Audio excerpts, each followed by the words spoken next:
Kaukia huko ni pano. Mulipeni pano mushita vieteni ku society na nyengo ya mara. Afrika ningo inayo wati. Society maunu para iwe wanyampa to society tupinimoza iwe nani ai? Imweteni ku society ngakanga tena cha Afrika.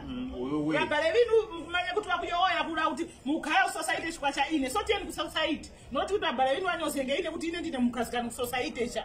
Kale mkaenda nga society mweso nono kututa society. Wait na panata kunchito.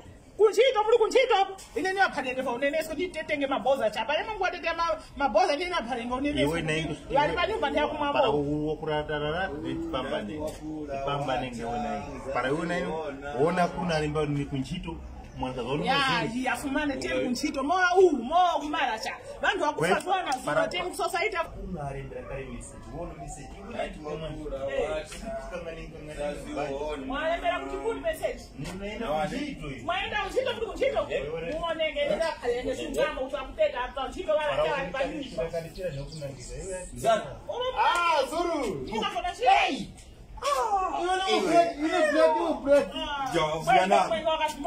Ona ori wani bun chozo meri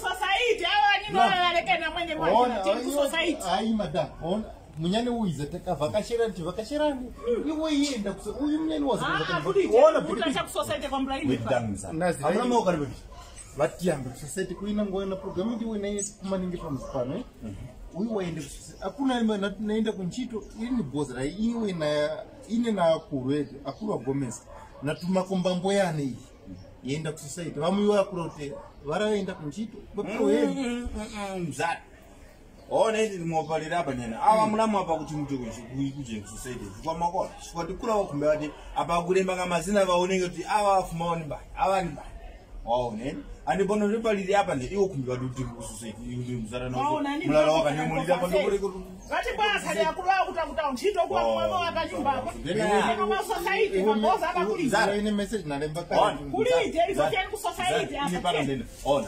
nikadange na nikanda amlamu kana msalejunga ile pala mo au ndio unama huko sinaroya hapa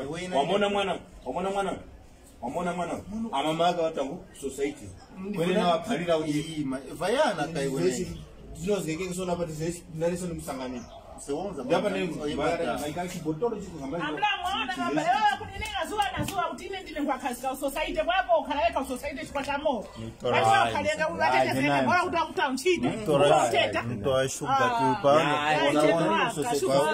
paranda unaona kura wali ngo uvira hapa masuzu kwa mzara kupanga nena Tieni ni mwamcheze kwa makora tieni.